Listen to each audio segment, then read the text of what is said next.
Hi everyone.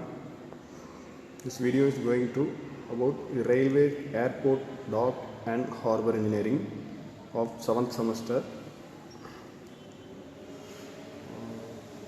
So first the syllabus, Unit 1 Railway Planning and Construction, Unit 2 Railway Construction and Maintenance, Unit 3 Airport Planning, 4th Unit Airport Design and the last unit Harbour Engineering. In the first unit, we have to see the elements of permanent way, rail, sleeper, ballast, rail fixtures and fastening, selection of gauges, track stress, coning of wheels, creep in rail, defects in rails, route element surveys and some other topics. So in this video, we have to see about the elements of permanent way. So before that, an overview about Indian Railways. Indian Railways is the large-scale public sector under the Ministry of Railways. Also, it is the cheap and most convenient for both long distance and for suburban traffic also. The Indian Railway is run by central government, so the fare for the travelling is uniform. Also, it is suitable for industrial and agricultural growth. So now elements of permanent way. So what is permanent way? The train run on two parallel rails is called as permanent way. See, so the rails are fixed to the sleepers underlying, and sleepers are embedded in a layer of ballast. The ballast spread over level ground, that is known as formation. Also the rails are joined either by welding or by using fish plate and fixed to the sleeper by using some fixtures and fastening. So what are the requirements of an ideal permanent way? First one, it should be uniform and correct. Then the top of both the rails should be at the same level, and also proper super elevation has to be provided to the outer rail on curve. Then the track should have good lateral stability. It should have certain elasticity.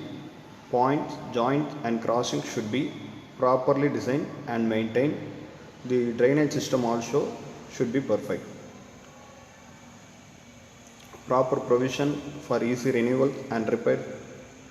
And the cost should be low both at the time of construction and at the time of maintenance. And overall alignment of track should be properly maintained. These are the requirements of a good permanent way. So what are the elements? The rail, sleeper, ballast, fixtures and fastening. These are the four elements of permanent way.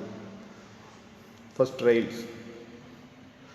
The functions of rails: to bear the stresses due to heavy vertical load, lateral and braking forces and thermal stresses.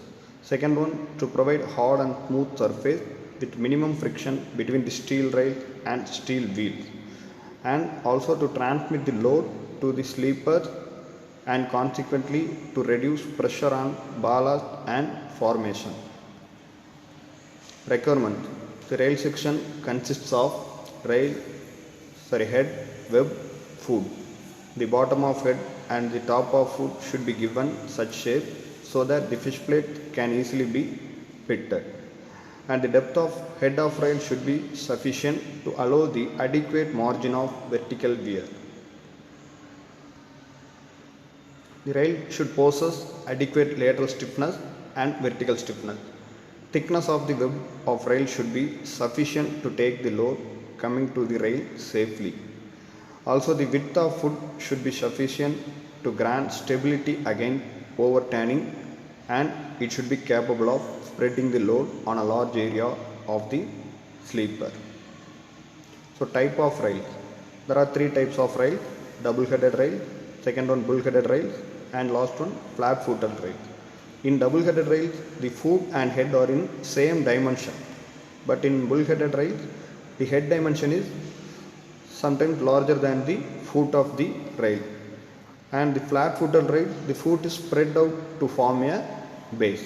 So these are the types of rail. See the double-headed rail. These rails were put in use with the idea of inverting the rail when the head is worn out, but this idea soon turned out wrong.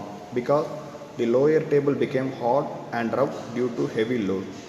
Smooth running of train also impossible in case of double-headed rail. Bull-headed rail. The head is made little thicker and stronger than the foot by adding more metal, and it requires shafts for holding them in position. It can be easily removed from sleeper, hence renewal of the track is easy. Some of the demerit in bull-headed rail is it requires additional cost for iron chairs, and also it requires heavy maintenance, then less strength and stiffness. These are the demerits of bull-headed rail. And last one, flat-footed rail. So what are the merits? In case of flat-footed rail, there are no chairs are required, so it is economical, and also stiffer both vertically and laterally. Kinks are not developed. It maintains a regular top surface than bull-headed rail. Also, the flat-footed rail is cheaper and less number of fastenings required, and also it distributes the load over a great number of sleepers. Then demerit. The fittings get loosened more frequently because the rails are not easily removed. Renewals of track becomes more difficult. Sleeper. So what are the functions of sleeper? To support the rails firmly and evenly, to maintain the gauge correctly, and also to distribute the load over large area of the ballast, to act as an elastic medium between the rails and the ballast to absorb the vibrations, to provide easy replacement of rail fastening, to maintain aligning of the track. So these are the functions of sleeper. So what are the requirement of ideal sleeper? The initial cost and maintenance cost should be low. The weight of the sleeper should be moderate. It should have sufficient bearing area below the rail seat and above the ballast. And also it should not break during the packing of ballast. It cannot be easily pushed ahead due to passage of trains, and also easy to manufacture, transport and laying. So these are the requirements of an ideal sleeper. Then types of sleeper. Based on the material, the sleeper can be classified as wooden sleeper, cast iron sleeper, steel sleeper and concrete sleeper. Wooden sleeper is the best and most suited as they satisfy all the requirements. The life of the sleeper depends on their ability to resist wear and attack by white ant, etc. Commonly used timbers are sal, teak, chairwood. So what are the features? The wooden sleeper useful for heavy load and high speeds, and the life of the wooden sleeper depends on the nature of traffic, quality of wood, etc. So normally 16 to 22 years life for treated timbers and 10 to 14 years for untreated timber. So since the sleeper cannot be corroded because the material is wooden sleeper, and also it should have good insulation property, and the size of the sleeper depends upon the load coming from the train and also the quality of wood. Next, steel sleeper. So the life of the steel sleeper up to 30 to 40 years, but corrosion. What about corrosion? Not liable to attack by vermin, but can be easily corroded due to moisture, since the material is made up of steel. Insulation. It cannot be used in track circuit as they are not good insulator. Merits. Some of the merits of steel sleeper: the fastenings are less and simple in nature, maintenance and adjustment of gauge is easy, and the manufacturing process is simple, and also light in weight and can be easily handled, and also it possesses a good scrap value after the possible life of the sleeper. Demerit.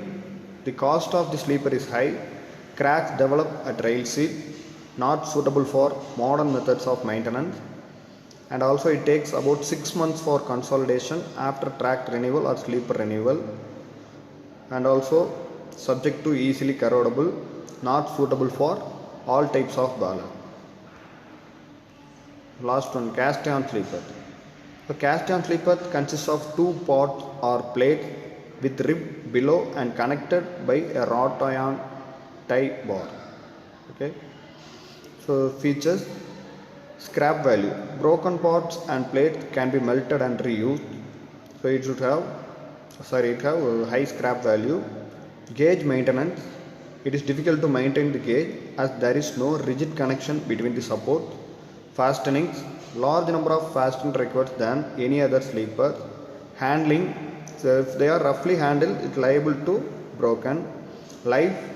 For heavy densely roots, 15 to 20 years life. Normally 35 to 50 years of useful life for cast iron sleeper.